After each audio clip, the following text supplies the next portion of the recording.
ತುಂಬ ಕಮೆಂಟ್ಸ್ ಬರ್ತಿದೆ ನನ್ನ ಡಿಜಿಟಲ್ ಮಾರ್ಕೆಟಿಂಗ್ ವಿಡಿಯೋಗೆ.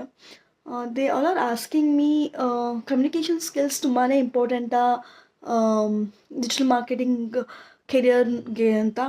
ನೀವು ಕಾರ್ಪೊರೇಟಿಗೆ ಬರ್ತಿದ್ದೀರಾ ಅಂತ ಹೇಳಿದ್ರೆ communication skills the foundation of anything. Definitely in the initial ನಿಮಗೆ ಯಾವುದೇ ಸ್ಕಿಲ್ಸ್ ಇರೋದಿಲ್ಲ, ಇದ್ರೂ ಕೂಡ ಅದು ಪೇಪರಲ್ಲಿ ಇರುತ್ತೆ ಅಷ್ಟೇ. ಯಾವುದೇ ಸ್ಕಿಲ್ಸ್ ನಿಮ್ಮ ಎಕ್ಸ್ಪೀರಿಯನ್ಸಲ್ಲಿ ಇರೋದಿಲ್ಲ. ಸೊ ಆ ಟೈಮಲ್ಲಿ ನೀವು ನಿಮ್ಮನ್ನು ನೋಡಿ ಕೆಲಸ ಕೊಡ್ತಾರೆ, ಆಯಿತಾ. It's not your skills. ನೀವು ಯಾವ ಥರ ಪರ್ಸನ್ ನಿಮ್ಮ ಪರ್ಸ್ನಾಲಿಟಿ ನೋಡಿ ಕೆಲಸ ಕೊಡ್ತಾರೆ.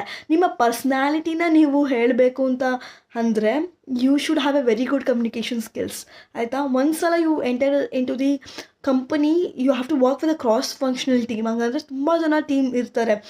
ಇವಾಗ ಮಾರ್ಕೆಟಿಂಗ್ ಟೀಮ್ ಅಂತಲೇ ತೊಗೊಂಡ್ರೆ ನೀವು ಡಿಜಿಟಲ್ ಮಾರ್ಕೆಟರ್ಸ್ ಇರ್ತಾರೆ, SEO ಸ್ಪೆಷಲಿಸ್ಟ್ಗಳಿರ್ತಾರೆ,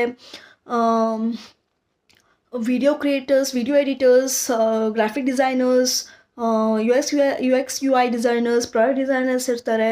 ಡಿಸೈನ್ ಟೀಮ್ ಆಯಿತು, ಮಾರ್ಕೆಟಿಂಗ್ ಟೀಮ್ ಆಯಿತು, ಆ್ಯಡ್ ಮ್ಯಾನೇಜರ್ಸ್ ಇರ್ತಾರೆ ಮಾರ್ಕೆಟಿಂಗ್ ಟೀಮಲ್ಲಿ, ಮತ್ತು content writers, copy writers, content creators, product marketers, growth marketers, performance marketers. It's a huge team, ಆಯಿತಾ. ಇವ್ರ ಜೊತೆಲ್ಲ ನೀವು ಕಮ್ಯುನಿಕೇಟ್ ಮಾಡಬೇಕು ಅಲ್ವಾ, ಕಮ್ಯುನಿಕೇಷನ್ ಇರಬೇಕು ನಿಮಗೆ. So it's very important. ನಿಮ್ಮ ಕಮ್ಯುನಿಕೇಷನ್ ಸ್ಕಿಲ್ನ ಚೆಕ್ ಮಾಡೇ ಮಾಡ್ತಾರೆ. So communication skill is very important for you to crack these interviews and get into the corporate. And also ಕಾರ್ಪೊರೇಟಲ್ಲಿ ಸಸ್ಟೈನ್ ಆಗೋಕ್ಕೆ ತುಂಬಾ ಇಂಪಾರ್ಟೆಂಟ್ ಸ್ಕಿಲ್ ಆಗುತ್ತೆ. ಸೊ ಹೇಗೆ ಕಲಿಯೋದು ಕಮ್ಯುನಿಕೇಷನ್ ಅಂತ ತುಂಬ ಜನ ನನ್ನನ್ನು ಕೇಳ್ತಿದ್ರು.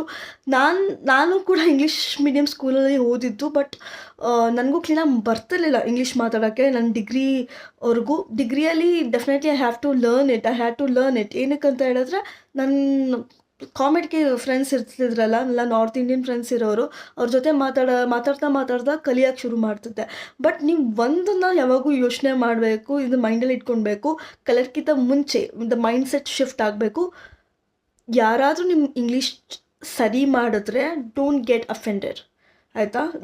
ನನಗೂ ತುಂಬ ಜನ ಸರಿ ಮಾಡಿದ್ದಾರೆ. ನಾನು ಇವಾಗ ತುಂಬ ಜನಕ್ಕೆ ಅವ್ರ ಇಂಗ್ಲೀಷ್ ಸರಿ ಮಾಡ್ತೀನಿ. ಗ್ರಾಮರ್ ಸರಿ ಮಾಡೋದಾಗಿರ್ಬೋದು, ಪ್ರೊನೌನ್ಸೇಷನ್ ಸರಿ ಮಾಡೋದಾಗಿರ್ಬೋದು. ಇವಾಗ ನಾನು US ಕ್ಲೈಂಟ್ ಜೊತೆ ಮಾತಾಡ್ತಿರ್ತೀನಿ, ಅಲ್ಲಲ್ಲಿ ನನ್ನ ಪ್ರೊನೌನ್ಸೇಷನ್ ಒಡಿಸ್ಕೊಡುತ್ತೆ. ಆವಾಗ ಎಷ್ಟೊಂದು ಸಲ ನಮ್ಮ ಬಾಸ್ ಕೂಡ ನನ್ನ ಪ್ರೊನೌನ್ಸೇಷನ್ ಸರಿ ಮಾಡಿದ್ದಾರೆ, ಆಯಿತಾ. ಇವಾಗ ಸ್ಟೀಪ್ ಅಂತ ಹೇಳ್ತಿದ್ದೆ ಒಂದು ಟೂಲಿಗೆ. That's not a step, it's a step ಅಷ್ಟೇ. ಸೈಲೆಂಟ್ ನಂಗೆ ಗೊತ್ತಿರಲಿಲ್ಲ, ನಾನು ಸ್ಟೇಪ್ ಅಂತಲೇ ಹೇಳ್ತಿದ್ದೆ, ಅದು ಸ್ಟೇಪ್ ಅಷ್ಟೇ. ಈ corrected me and I didn't get offended. So there should be a mind set shift. First ಯಾರಾದರೂ ಕರೆಕ್ಟ್ ಮಾಡಿದಾಗ ತೊಗೊಳ್ಳಿ, ಕಲಿಯೋಕ್ಕೆ ಶುರು ಮಾಡಿ. So yeah